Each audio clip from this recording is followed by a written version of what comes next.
కూర్చోండి కూర్చోండి. అందరికీ నా హృదయపూర్వకమైన నమస్కారాలు తెలియజేసుకుంటున్నాను. బాబు హలో అన్నాను ఇట్రా అక్క. ఇప్పటికే కాలాతీతమైంది.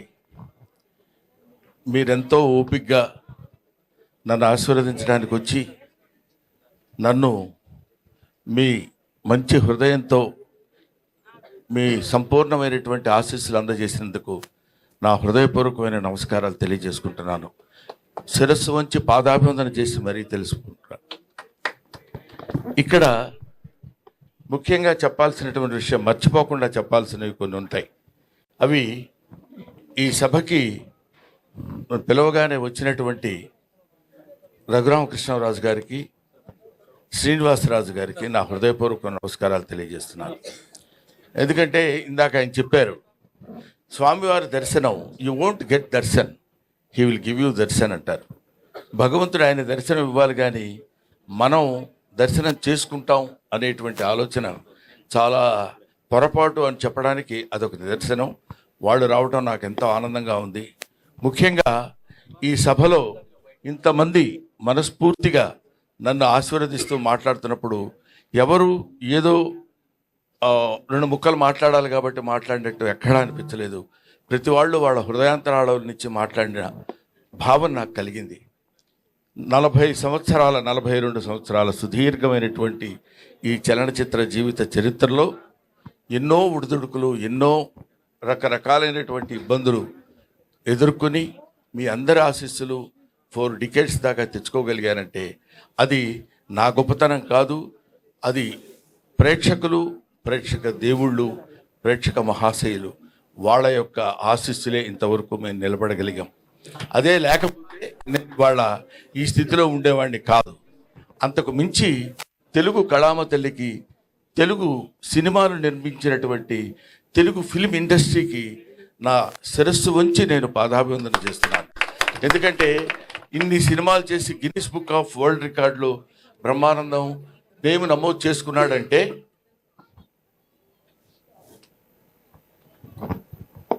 ఇన్ని సినిమాల్లో చేసి పేరు నమోదు చేసుకున్నాడంటే ఇన్ని సినిమాలు చేయటం గొప్ప కాదు. ఇన్ని సినిమాలు నిర్మించినటువంటి నిర్మాతలు, దర్శకులు ఉన్నటువంటి తెలుగు కళామతలి యొక్క గొప్పతనం. వాళ్ళు నిర్మించిన అన్ని సినిమాలు ఉండబట్టే మేము ఇన్ని సినిమాలు చేయగలిగాం. కాబట్టి ఇటువంటి అవకాశాన్ని నాకు కల్పించినటువంటి మహనీయులకు అందరికీ చిన్న పెద్ద తేడా లేకుండా, ప్రభువెక్కిన పల్లకి కాదు అది మోసిన బోయీలెవ్వరని, లైట్ మెన్ దగ్గర నుంచి అందరూ ప్రతి వాళ్ళు సహకరించి మేము ఈ స్థితిలో ఉండటానికి, ఈ స్థితిలో ఉండేటువంటి పరిస్థితికి తెచ్చినందుకు వారికి సహస్రద పాదాభివందన చేసుకుంటున్నాను. ముఖ్యంగా నేను ఈ ఫిలిం ఇండస్ట్రీకి రావడానికి మూలకారకులైనటువంటి వ్యక్తులు మా గురువు గారు కీర్తిశేషులు జంధ్యాల గారు, తర్వాత చిరంజీవి గారు, ఆ తర్వాత రామానాయుడు గారు. ఈ 3 పేర్లు నేను ఎందుకు చెప్తున్నానంటే, ఎక్కడో నేను నటిస్తున్నటువంటి నాలో ఉన్నటువంటి యాక్షన్ని క్యాచ్ చేసి తీసుకొచ్చి వీళ్ళకి ఇండియా సినిమాకు పరిచయం చేయాలని, అప్పుడు చంటబ్బాయి సినిమాలో చిరంజీవి గారు నటిస్తుంటే ఆయనకి నన్ను పరిచయం చేసి, ఆ పరిచయం ద్వారా నన్ను చెన్నైకి తీసుకొచ్చి చెన్నైలో అందరికీ పరిచయం చేసినటువంటి చిరంజీవి గారు, ఇప్పుడు చాలా గొప్ప యాక్టర్ అండి, చాలా బాగా యాక్ట్ చేస్తున్నాడు, బ్రహ్మాండంగా నవ్విస్తాడు, పెద్ద కమెడియన్ అవుతాడని ఆయనకి వెళ్ళిన ప్రతి చోటకి చిరంజీవి గారు నన్ను వెంట పెట్టుకుని వెళ్ళి అందరికీ పరిచయం చేసి నన్ను ఈ స్థితికి తీసుకొచ్చినప్పుడు జంధ్యాల గారు వీడైతే చాలా బాగుంటుందని అహనా పెళ్ళంట సినిమాలో నాకు ఆ క్యారెక్టర్ ఇచ్చి నన్ను కీర్తిశేషులు కోట శ్రీనివాసరావు గారి అసిస్టెంట్గా నన్ను నియమించి ఆ క్యారెక్టర్ చేయటం వల్ల అది పెద్ద హిట్ అయ్యి బ్రహ్మాండమైనటువంటి పేరు ప్రఖ్యాతులు ఆ సినిమాకి రావటం, అందులో సినిమాలో నటించినటువంటి అందరికీ రావటం, ముఖ్యంగా కొత్త వాళ్ళైనటువంటి కోట శ్రీనివాసరావు గారు, అప్పటికే ఆయన లబ్ధ ప్రతిష్ఠుడు, ఆయన తర్వాత నాకు ఆ పేరు రావడం నాకు చాలా ఆనందంగా ఉండి అలా అలా అలా అలా అలా వెనక్కి తిరిగి చూసుకోకుండా ఇన్ని వందల సినిమాలు నటించగలిగాను. అది నా గొప్పతనం అని నేను ఈనాడు ఫీల్ అవ్వలేదు. కొంతకాలం వరకు ఫీల్ అయ్యేవాడిని, చాలా గొప్ప నటుండి నేను, లేకపోతే నన్ను వీళ్ళందరూ మామూలుగా ఏదో పెద్ద పుడింగి రైడు అని అనుకుంటున్నారంటే కొంచెం కాలు రగరేసుకొని నడిచిపోయిన రోజులు ఉన్నాయి. ఎందుకంటే ఒక స్టేజ్లో ఏంటంటే ఒక లవ్ అనేది అంటే ఒక స్థితి అనేది అప్పుడప్పుడు పరిస్థితులను బట్టి మారుతుందనటానికి నేను DD8లో దాన్ని ఏమంటారు టీవీ దూరదర్శన్లో మాట్లాడేటప్పుడు అక్కడ నేను చేసిన యాక్షన్కి అందరూ పక్కపక్కల బ్రహ్మానందం అని అంటే చాలా ఆనందపడిపోయాడు. అబ్బో మనకు చాలా పెద్ద పేరు వచ్చిందిరా అని. మున్సిపాలిటీ బండిలాగా చెత్తబడులు వస్తాయి చూడండి, ఎక్కడైనా యాంటీనా ఉన్న ఇల్లు ఉంటే అక్కడ ఆగేవాడిని. అంటే వాళ్ళు బయటకు వచ్చి చూసి ఇదే బ్రహ్మానందం అంటారేమో అని ఆనందం. సో అటువంటి స్టేజ్ నుంచి ఇవాళ Brahmanandam became a house hold comedian అనేటువంటి స్థితికి పరమేశ్వరుడు నన్ను ఇక్కడ తీసుకొచ్చాడు. నేను ఇందాక చెప్తున్నాను, చాలా సందర్భాల్లో నేను వెంకటేశ్వర స్వామి గురించి ఎందుకంటాను, ఇందాక రఘురామకృష్ణరాజు గారు చెప్పినట్టు నేను మా ఇంట్లో అంటే అదొక పిచ్చి నమ్మకం. మిగతా వాళ్ళ నమ్మకంగా ఉండొచ్చేమో, కానీ ఎవడో ఒకరిని నమ్ముకుంటే వాడు మనకు సాయం చేస్తాడులే అని మనం అంటుంటాం చూడు. ఒరే ఎందుకురా పది చోట్ల తిరుగుతావు, వాడి దగ్గర పడుండు, అది ఆయనే ఏదో జీతం పెంచుతాడు, ఏదో చేస్తాడు, నువ్వు శుభ్రంగా బతకొచ్చని పెద్దలు మనకు చెప్తుంటారు. అలాగే వెంకటేశ్వర స్వామిని నమ్ముకొని ఆయన్నే బతికితే ఆయనే ఏదో మనకు కావాల్సింది ఎప్పుడెప్పుడు ఏది ఇస్తాడు అనేది, అలాగా ఆ రకమైనటువంటి జీవన విధానాన్ని గడిపినటువంటి వాడు. ముఖ్యంగా మా అన్న బాబు మోహన్, నా మనవడు బాబు మోహన్, ఓకేనా. నేను బాబు మోహన్, కోట శ్రీనివాసరావు, ఆ రోజుల్లో 3 ఇన్విటబుల్స్ అనేవాళ్ళు మమ్మల్ని. మేము ముగ్గురం కంపల్సరీగా ఏ సినిమాలో అయినా ఉండి తీరాలి. ఇది నేను చెప్పేది ఒక 10 to 15, 20 years బ్యాక్. ప్రతి సినిమాలో కోట శ్రీనివాసరావు, బ్రహ్మానందం అండ్ బాబు మోహన్ ఉండాలి. మేము ఇందాక చెప్పాడు బాబు మోహన్ గారు ఏమన్నారంటే, మేము ముగ్గురు ఒకే రూమ్లో ఉండేవాళ్ళం అని. మీకు తెలియదు, నీకు టైం సెన్స్ తెలుసురా అసలు. నీకు మనవడు అనుకున్నావు, ఇష్టం వచ్చినట్టు తిడతాను. ఇప్పుడు నువ్వు నోరెత్తడానికి వీల్లేదు. ఎందుకంటే 6:30కి గౌతమ ఎక్స్ప్రెస్ ఎక్కి సికింద్రాబాద్లో, పర్లేదు పరువు ఉంటే కదా పోవటానికి, 6:30కి గౌతమ ఎక్స్ప్రెస్ ఎక్కాలి. వీళ్ళిల్లు సికింద్రాబాద్ పక్కనే.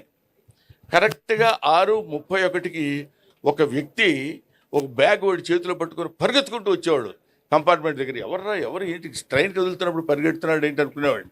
చూస్తే వీడు ఒక క్యారేజీ చేపల కూర, అందులో ఏదో పప్పు, ఇంకోటి ఏదో.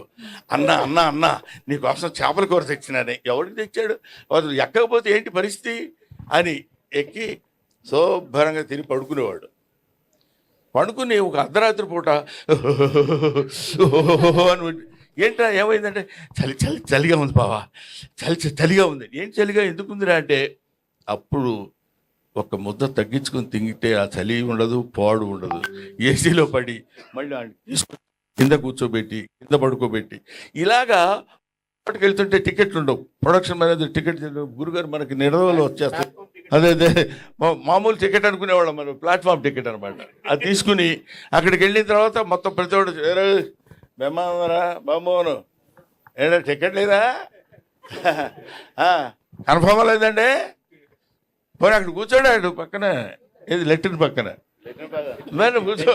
అది ఇలాగా అంటే నవ్వించేవాడి జీవితాన్ని గురించి చప్పట్లు కొట్టేవాడికి అనవసరం అంటారు కదా.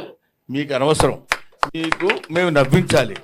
ఎన్ని తిప్పలు పడి నవ్విస్తామంటానికి comedy comes from the zenith point of tragedy. Zenith point బాగా భయంకరమైనటువంటి ట్రాజడీ నుంచి కామెడీ వస్తుందని చెప్తారు. అది ఎందుకంటే ఇదిగో ఇలాంటి కష్టాలని మాకు అనవసరమయ్యా, నువ్వు నవ్వించు, మాకు నవ్వాలి. నువ్వేం పడితే మాకెందుకు, నువ్వు రైల్లో టికెట్ లేకపోతే మాకెందుకు, ఉంటే మాకెందుకు. కామెడీ ఏం చేస్తున్నాడు? మామూలుగా మాకున్నటువంటి మొహాలు అంతంత మాత్రం.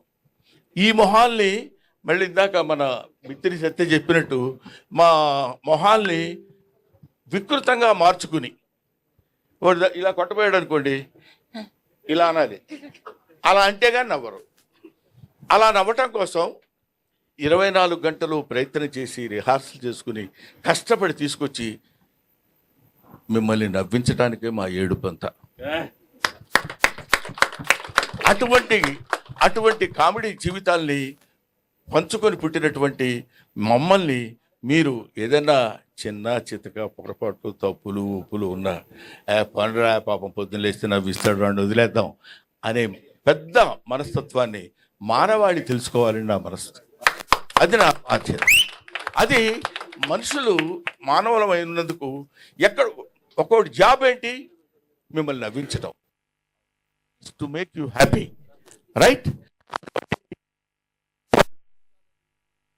ఆలోచన కలిగినటువంటి వ్యక్తులకి మీరు కమెడియన్ని చీప్గా చూడొద్దు. అభిమానించండి, ఆదరించండి, ఆరాధించండి, అల్లరి మాత్రం చేయొద్దు. This is my personal request. అవునమ్మా, 40 సంవత్సరాల సుదీర్ఘమైన చరిత్రలో ఎంతోమంది ఎన్నో రకాలైనటువంటి, ఇప్పుడు మా జనరేషన్ వాళ్ళు తెలుసుకోవాల్సినటువంటి విషయం ఏంటంటే, మా జనరేషన్ అంటే ఇప్పుడు మేమున్న వాళ్ళకి, if you allow others you will become first man, if you don't allow others you will become last man అంటాడు. మన తర్వాత వచ్చే వాళ్ళకి అలా దారి ఇవ్వాలి, వెళ్ళండి వెళ్ళండి వెళ్ళండి అని. లేదు నేనే ఉంటాను, తలకి రంగేసుకుంటాను, జుట్టిలా తిప్పుతాను, తల ఎంగా కనపడతాను అంటే కుదరదు. మనం చెయ్యగలగాలి. వయస్సు ఒకటి ఉంటుంది. కాబట్టి అటువంటి పరిస్థితుల్లో మనం మన యొక్క స్థితిగతుల్ని, మన యొక్క ఏజ్ని, మన యొక్క విషయాన్నంతా మనం జాగ్రత్తగా మనల్ని మనం పరిశీలించుకుని ఆత్మవిమర్శ చేసుకోగలిగినప్పుడు 10 కాలాల పాటు హాయిగా ప్రశాంతంగా నువ్వు ఉంటావు, 10 మందిని ఉంచగలుగుతావు. అందువల్ల ఇవి మనం తెలుసుకోవాల్సినటువంటి, జీవితంలో తెలుసుకోవాల్సినటువంటి నగ్న సత్యాలు, నిజాలు.